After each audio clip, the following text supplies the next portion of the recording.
Haleluya, salam sejahtera Bapak Ibu Saudara-saudari yang dikasihi oleh Tuhan. Tuhan Yesus memberkati. Kita akan bersama-sama belajar firman Tuhan yang hari ini saya ambil dari Injil Lukas pasal yang ke-22 ayat 39 sampai 46. Lukas pasal 22 ayat 39 sampai 46. Kalau kita membaca di dalam Injil Lukas pasal 22 ayat 39 sampai 46, di sana menceritakan tentang pergumulan Tuhan Yesus yang akan menghadapi cawan murka Allah karena menanggung hukuman dosa umat manusia. Di Taman Getsemani, Tuhan Yesus bergumul menghadapi apa yang akan dia alami. Dan bahkan dikatakan Tuhan Yesus merasakan ketakutan yang luar biasa. Yesus adalah Allah 100% dan Yesus adalah manusia 100%. Dan sebagai manusia 100%, Yesus mengalami ketakutan. Kalau kita membaca di dalam ayat yang ke-44, Lukas 22 ayat 44 dikatakan, ia sangat ketakutan dan makin bersungguh-sungguh berdoa. Peluhnya menjadi seperti titik-titik darah yang bertetesan ke tanah. Jadi dikatakan ia sangat ketakutan, mengalami rasa takut yang begitu luar biasa. Karena Yesus tahu apa yang akan dia alami. Dia harus menanggung dosa umat manusia. Begitu berat apa yang harus dia jalani, sehingga dia bergumul dengan begitu luar biasa. Dikatakan peluhnya, keringatnya sampai seperti titik-titik darah. Firman Tuhan hari ini saya beri tema berdoa. Di dalam pergumulannya yang begitu berat, Tuhan Yesus berdoa. Dikatakan makin bersungguh-sungguh berdoa. Bapak Ibu Saudara yang kasih oleh Tuhan, hari ini kita akan belajar tentang doa dari kisah ini, kisah di Taman Getsemani, di mana Tuhan Yesus menghadapi pergumulan yang begitu berat.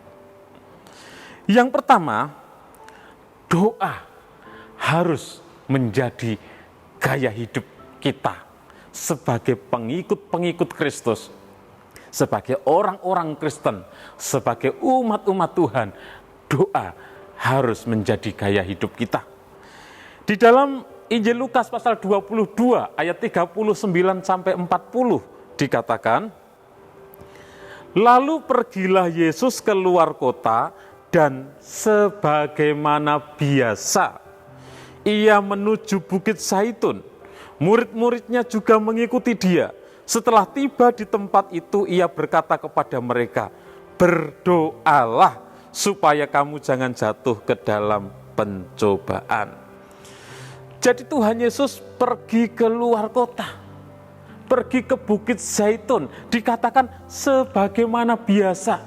Jadi sudah menjadi kebiasaan Tuhan Yesus, sudah menjadi gaya hidup dari Tuhan Yesus. Tuhan Yesus pergi ke Bukit Zaitun, pergi ke Taman Getsemani untuk berdoa. Tuhan Yesus bukan kadang-kadang berdoa, tetapi dikatakan sebagaimana biasa. Sudah sering dilakukan, bahkan menjadi gaya hidup. Tuhan Yesus selalu berdoa. Doa harus menjadi gaya hidup kita sebagai pengikut-pengikut Kristus, sebagai umat-umat Tuhan. Tuhan Yesus yang menjadi teladan bagi kita. Berdoa bukan hanya ketika menghadapi pergumulan saja. Berdoa bukan hanya ketika kita sedang membutuhkan pertolongan Tuhan saja. Tuhan Yesus juga berdoa bukan hanya ketika dia sedang menghadapi pergumulan akan disalibkan. Tetapi seperti biasanya, Tuhan Yesus sudah menjadi gaya hidupnya, yaitu berdoa. Kita pun harus berdoa menjadi gaya hidup kita.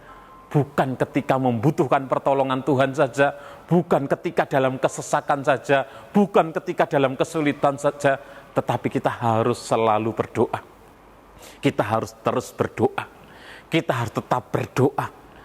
Ada masalah atau tidak ada masalah, tetap berdoa. Sedang berkelimpahan atau berkekurangan, tetap berdoa. Doa harus menjadi gaya hidup kita sebagai umat Tuhan. Di dalam Injil Lukas, pasal yang kelima, ayat yang ke-16 di sana dikatakan, akan tetapi ia mengundurkan diri ke tempat-tempat yang sunyi dan berdoa. Jadi kalau kita membaca, ada banyak orang yang mencari Tuhan Yesus. Ya mereka ingin mendengarkan firman yang disampaikan oleh Tuhan Yesus, mereka ingin dilayani, ada yang ingin disembuhkan dan lain sebagainya. Di tengah-tengah kesibukannya, di tengah-tengah pelayanannya, Tuhan Yesus mengundurkan diri, pergi ke tempat-tempat yang sunyi. Dan Tuhan Yesus sering pergi ke Taman Getsemani untuk berdoa. Di dalam Markus 1 ayat 35 juga dikatakan, pagi-pagi benar, waktu hari masih gelap, ia bangun dan pergi keluar.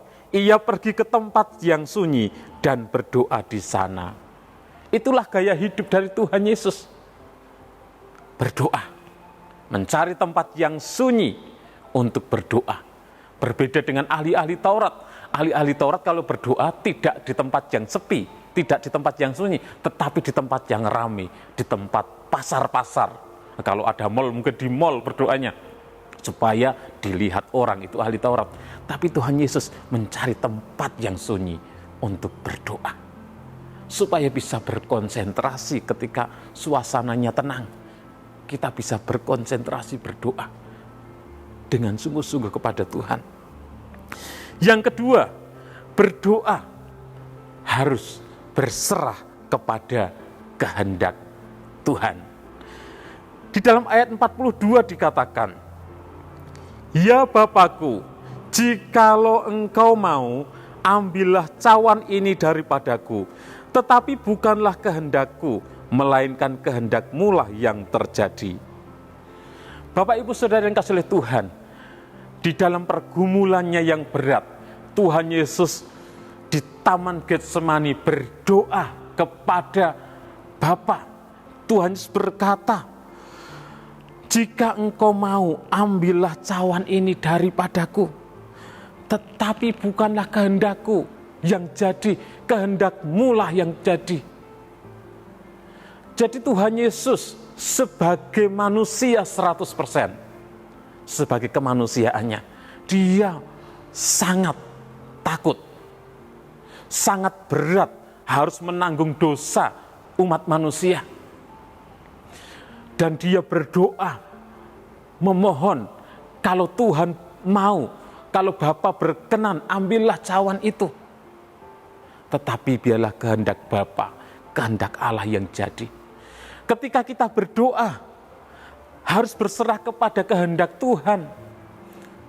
Sekalipun mungkin saja yang kita doakan, yang kita minta itu baik, tetapi kita harus berserah kepada kehendak Tuhan, kehendak Allah.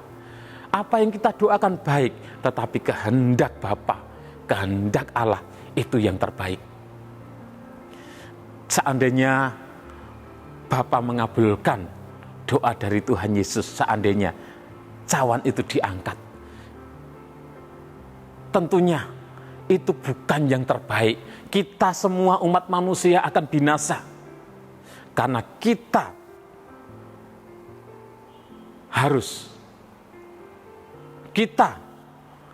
akan diselamatkan dengan pengorbanan Tuhan Yesus. Jadi Tuhan Yesus harus menderita di atas kayu salib untuk menebus dosa kita. Yang ketiga, berdoa tidak pernah sia-sia. Berdoa tidak pernah sia-sia. Di dalam ayat 43, saya bacakan Injil Lukas 22 ayat 43.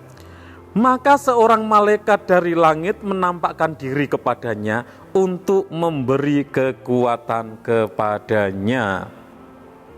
Bapak Ibu Saudara yang kasih oleh Tuhan, ketika Tuhan Yesus berdoa di Taman Getsemani, Tuhan Yesus berdoa, Bapa, kalau Engkau mau, ambillah cawan ini daripadaku. Tetapi biarlah kehendak-Mu yang jadi, bukan kehendak-Ku.